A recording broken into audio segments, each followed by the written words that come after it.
Mereka sudah berhenti mencarinya. Di rumahnya, doa mulai dipanjatkan.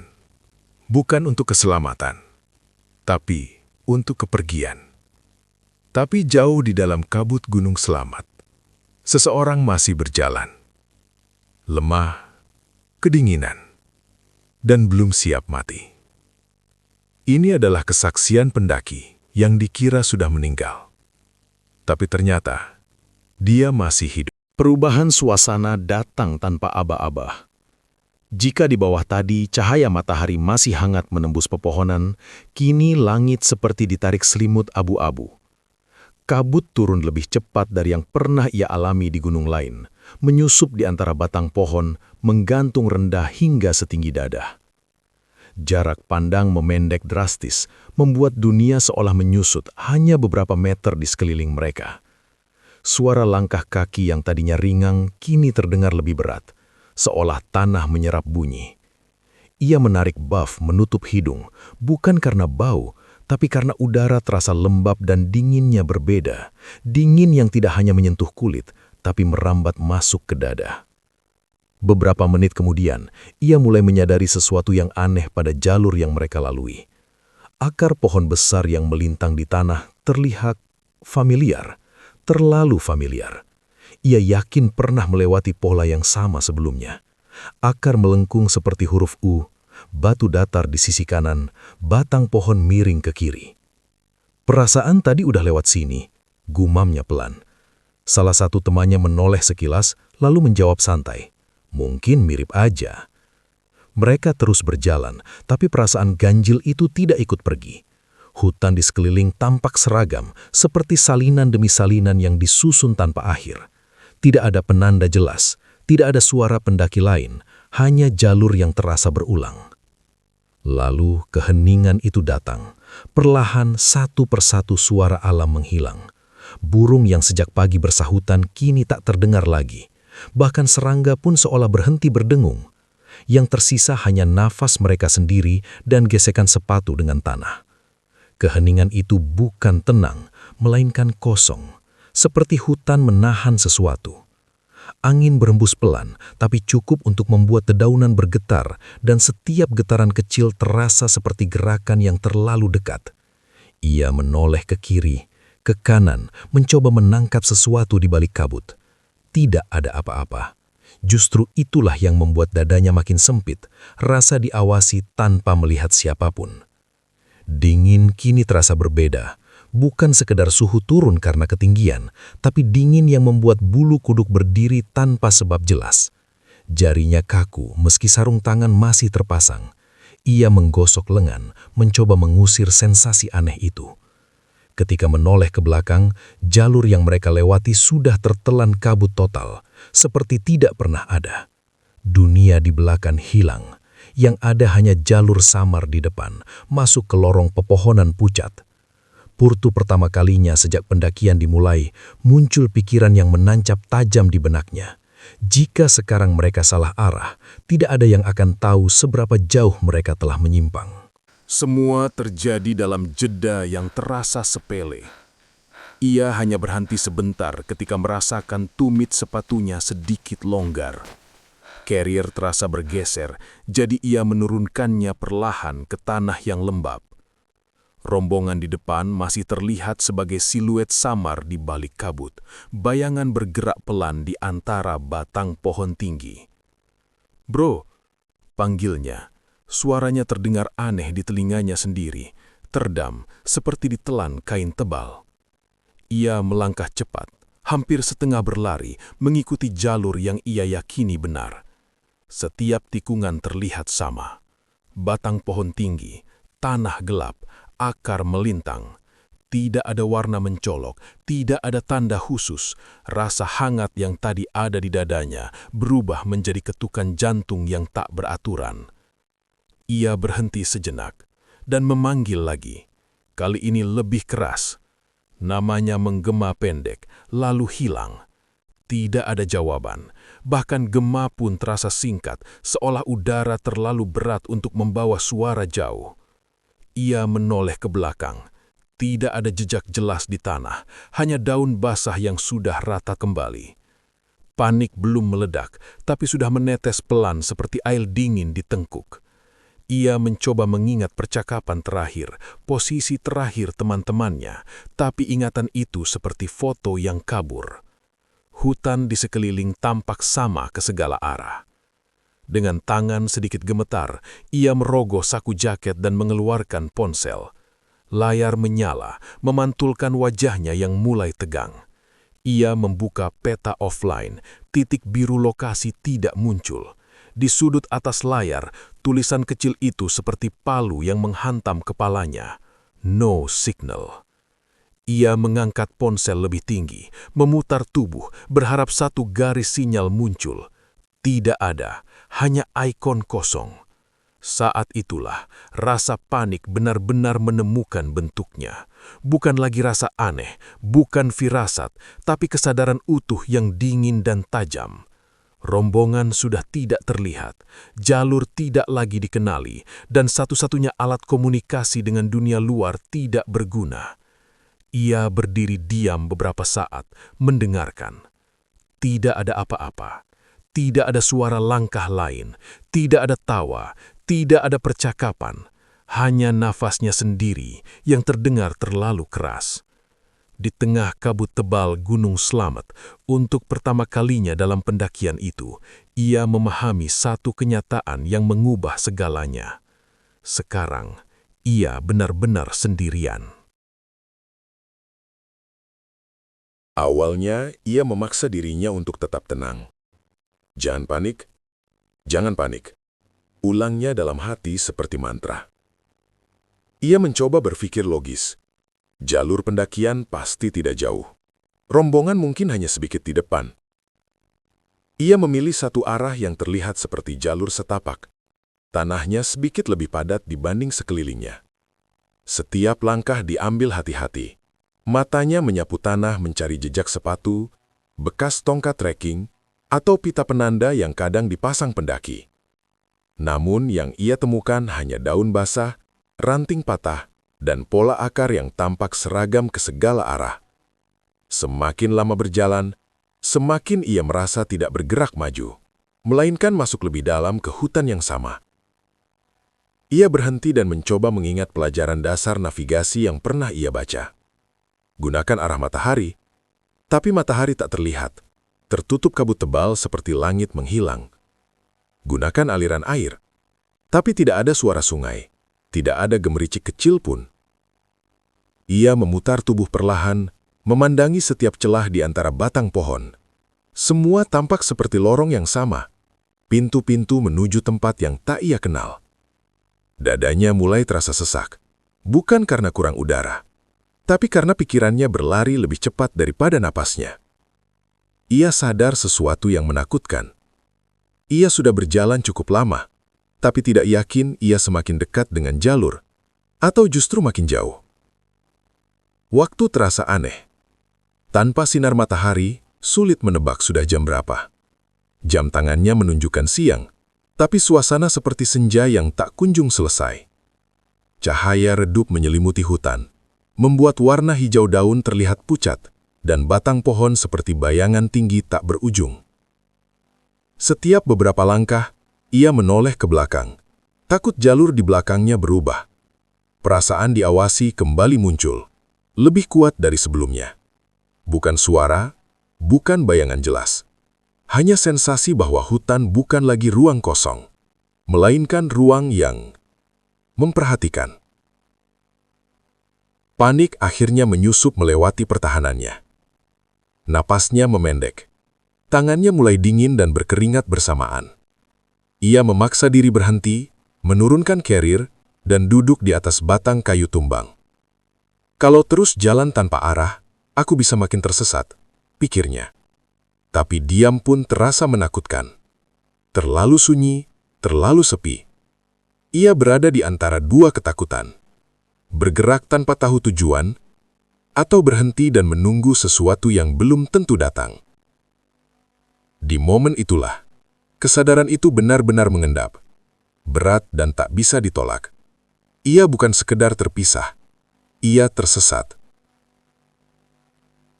Ia menelan ludah, mencoba menerima kenyataan itu tanpa membiarkan pikirannya runtuh.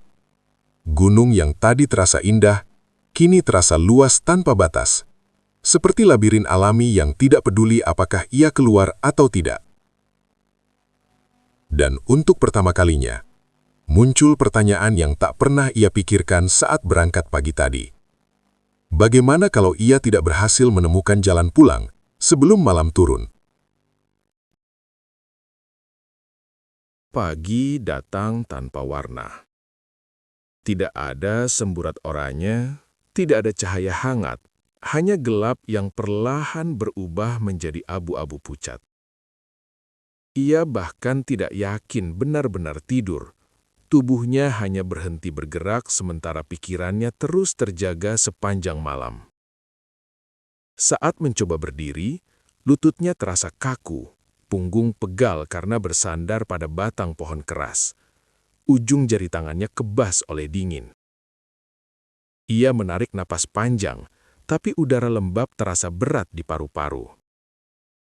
Malam pertama telah lewat, tapi bukannya rasa lega yang datang, melainkan kesadaran baru bahwa ia masih berada di tempat yang tidak ia kenal dengan tenaga yang sudah berkurang.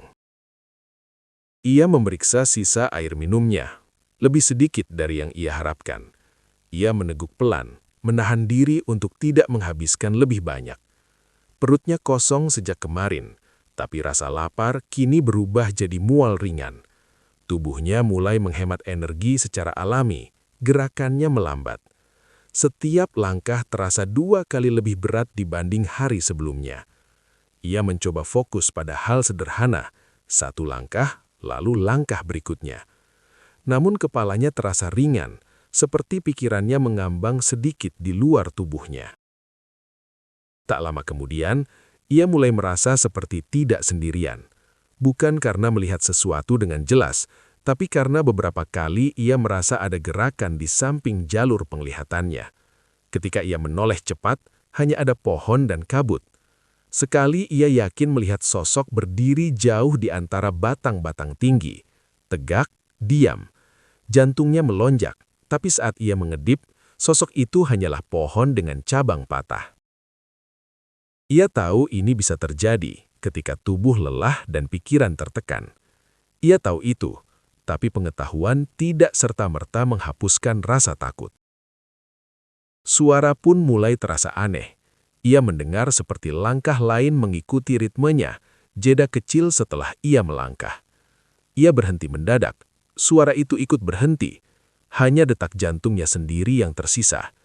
Fokus, bisiknya pelan, mencoba menjaga pikirannya tetap berpijak pada kenyataan. Tapi keheningan yang terlalu dalam membuat setiap suara kecil terdengar seperti pesan tersembunyi. Di titik itu, ia menyadari bahwa batas antara bahaya nyata dan ketakutan dari dalam kepalanya mulai menipis. Tenaganya menurun, pikirannya goyah, dan gunung tetap sama. Diam, luas, tak memberi petunjuk. Ia masih berjalan, tapi bukan lagi dengan keyakinan menemukan jalan keluar. Ia berjalan karena berhenti terasa lebih menakutkan. Dan di sanalah ujian terbesarnya muncul, bukan melawan alam, tapi menjaga dirinya sendiri agar tidak hilang di dalam pikirannya. Sementara ia berjalan tertatih di dalam hutan berkabut, dunia di luar gunung bergerak dalam kepanikan. Rombongan pendaki yang bersamanya akhirnya tiba di pos berikutnya tanpa dirinya. Awalnya mereka mengira ia berjalan lebih lambat dan akan menyusul. Namun setelah ditunggu lama dan namanya dipanggil berkali-kali tanpa jawaban, kegelisahan berubah menjadi ketakutan. Wajah-wajah yang tadinya lelah karena mendaki kini pucat. Suara mereka meninggi saat menjelaskan kronologi kepada petugas base camp. Kabut yang mereka alami di jalur menjadi penjelasan, sekaligus alasan yang menyesakkan. Jarak pandang pendek, jalur membingungkan, dan 1 orang hilang di antara keduanya. Kabar itu menyebar cepat. Telepon dari base camp ke keluarga, dari keluarga ke kerabat lain. Di sebuah rumah yang jauh dari gunung, suasana berubah drastis hanya dalam satu panggilan. Ibunya terduduk lemas, ponsel masih di tangan. Suara di seberang sana terdengar jauh dan pecah oleh tangis yang mulai tertahan. Ayahnya mencoba tetap tenang, bertanya detail, mencatat lokasi, waktu terakhir terlihat. Namun di balik sikap tegar itu ada ketakutan yang sama. Ketakutan yang tidak berani mereka ucapkan keras-keras. Bagaimana jika ia tidak ditemukan tepat waktu? Tim pencari mulai dibentuk. Relawan, petugas, dan orang-orang berpengalaman di medan gunung berkumpul menyiapkan peralatan. Nama dan ciri-cirinya disebut berulang-ulang. Foto wajahnya beredar dari ponsel ke ponsel. Namun cuaca menjadi lawan. Kabut tebal dan suhu dingin membuat pencarian lambat. Setiap jam yang berlalu terasa lebih berat dari sebelumnya. Di antara para pencari, ada yang tetap optimis. Selama belum ditemukan, kita anggap masih hidup. Tapi ada juga tatapan diam yang menunjukkan pemahaman pahit tentang betapa kerasnya gunung pada mereka yang sendirian. Malamnya, di rumah, doa dipanjatkan. Beberapa kerabat mulai berdatangan, mencoba memberi dukungan. Di sudut ruangan, namanya disebut dalam doa yang terbata. Seseorang berbisik, "Semoga masih selamat." Kalimat itu terdengar sederhana, tapi penuh ketidakpastian. Tanpa mereka tahu, di waktu yang sama, jauh di dalam hutan Slamet, orang yang mereka doakan itu masih berjalan, masih bernafas, masih berjuang, sendirian, di antara kabut dan sunyi. Dua dunia berjalan sejajar tanpa saling melihat. Satu dunia penuh pencarian dan air mata, satu dunia penuh kabut dan langkah lemah yang tak berhenti. Dan di antara keduanya, hanya ada harapan tipis yang belum putus. Langkahnya akhirnya berhenti, bukan karena ia menemukan tempat aman, tapi karena tubuhnya menolak bergerak lebih jauh. Lututnya terasa lemah, seperti kehilangan tenaga penopang. Napasnya pendek dan kasar. Ia menjatuhkan carrier perlahan, lalu duduk begitu saja di tanah yang dingin, tanpa peduli basahnya meresap ke pakaian. Kabut masih menggantung di antara pohon-pohon tinggi, membuat dunia terasa sempit sekaligus tak berujung. Untuk pertama kalinya sejak tersesat, ia tidak lagi memikirkan arah, jalur, atau cara keluar. Yang tersisa hanya rasa lelah yang menekan dari dalam, seperti seluruh beban gunung bertumpu di dadanya. Ia menunduk, menatap tanah di antara sepatunya. Tangannya gemetar, bukan hanya karena dingin, tapi karena campuran takut dan putus asa yang akhirnya menemukan celah. Pikirannya mulai berbisik hal-hal yang selama ini ia tolak. Bagaimana kalau tidak ada yang menemukanmu? Bagaimana kalau ini akhir perjalananmu? Wajah keluarga muncul lagi di kepalanya. Kali ini lebih jelas, lebih menyakitkan. Dadanya sesak, dan tanpa ia rencanakan, air mata jatuh begitu saja. Tangisan itu pelan, tertahan, hampir tak bersuara. Seperti ia takut, bahkan hutan mendengarnya. Waktu seperti berhenti. Ia duduk lama, membiarkan pikirannya tenggelam dalam keheningan. Tidak ada burung, tidak ada angin kencang, hanya kabut yang perlahan bergerak seperti napas raksasa yang tak terlihat. Dalam diam itu, ia merasa kecil sekali, lebih kecil dari rasa kagum yang ia rasakan di awal pendakian. Ini bukan lagi kekaguman, melainkan kesadaran rapuh bahwa alam bisa begitu luas, hingga keberadaan satu manusia hampir tak berarti. Ia menutup mata, bukan untuk tidur, tapi untuk beristirahat dari rasa takut yang terus berdetak di kepalanya. Namun di tengah keputusasaan itu, naluri bertahan hidupnya belum sepenuhnya padam. Setelah beberapa waktu yang terasa sangat lama, ia mengangkat kepala perlahan. Napasnya masih berat, matanya sembab, tapi ada satu pikiran kecil yang menolak mati. Kalau aku masih bisa berpikir ini, berarti aku belum menyerah sepenuhnya. Ia mengusap wajahnya dengan punggung tangan, mengatur napas, mencoba menenangkan detak jantung. Ia belum menemukan jalan keluar, belum melihat tanda pertolongan, tapi ia sadar satu hal sederhana. Ia masih hidup saat ini, di detik ini. Di tempat sunyi itu, di bawah pohon-pohon tinggi yang tak peduli pada nasibnya, ia membuat keputusan kecil yang mungkin menyelamatkan hidupnya. Ia akan berdiri lagi, bukan karena ia yakin akan selamat, tapi karena menyerah berarti memastikan akhir. Dan selama napas masih ada, kemungkinan sekecil apapun tetap lebih besar daripada tidak sama sekali. Dengan sisa tenaga yang hampir habis, ia kembali melangkah. Tidak cepat, tidak mantap, tapi cukup untuk membuatnya terus bergerak. Setiap langkah seperti negosiasi antara tubuh yang ingin berhenti dan pikiran yang memaksa lanjut. Kabut belum juga terangkat, namun suasana terasa sedikit berbeda. Atau mungkin hanya perasaannya saja yang berubah setelah ia memutuskan untuk tidak menyerah. Ia tidak lagi berjalan mencari jalur yang pasti, melainkan berjalan mengikuti insting sederhana. Cari tempat yang sedikit menurun, cari tanda aliran air, cari sesuatu yang berbeda dari pola hutan yang berulang. Beberapa waktu kemudian, di antara suara nafasnya sendiri, ia menangkap sesuatu yang lain. Sangat pelan, hampir tak terdengar, seperti bunyi ketukan ritmis yang jauh. Ia berhenti, menahan nafas, mendengarkan. Suara itu datang lagi, samar tapi nyata. Bukan suara hutan, bukan angin, seperti benturan logam atau kayu dipukul. Jantungnya berdegup keras, ia memutar tubuh, mencoba menentukan arah. "Halo!" teriaknya sekuat yang ia bisa. Suaranya pecah, tenggorokannya kering. Beberapa detik tak terjadi apa-apa. Lalu, sangat jauh, terdengar sesuatu yang membuat tubuhnya bergetar. Balasan teriakan. Ia langsung bergerak ke arah suara itu, tersandung akar, hampir terjatuh beberapa kali. Ia tak peduli lagi pada kelelahan yang menusuk kakinya.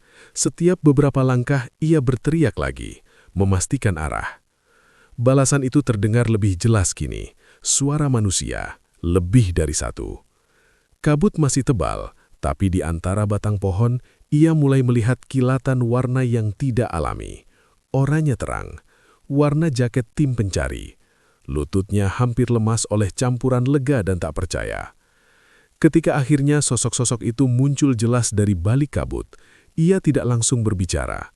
Hanya berdiri diam beberapa detik seperti memastikan ini bukan halusinasi lain. Salah satu dari mereka memanggil namanya keras-keras, suaranya penuh kelegaan. Saat itulah semuanya terasa runtuh sekaligus dan ringan. Ia mengangguk lemah, mencoba menjawab, tapi yang keluar hanya suara serak tak jelas. Tangan seseorang memegang bahunya, hangat dan nyata. Sentuhan manusia pertama yang ia rasakan sejak tersesat. Di tengah kabut gunung selamat yang masih dingin, satu hal akhirnya pasti. Ia tidak lagi sendirian. Perjuangan belum selesai, tapi ia sudah melewati bagian paling gelapnya. Dan untuk pertama kali setelah sekian lama, rasa takut di dadanya digantikan oleh sesuatu yang hampir ia lupakan rasanya. Harapan.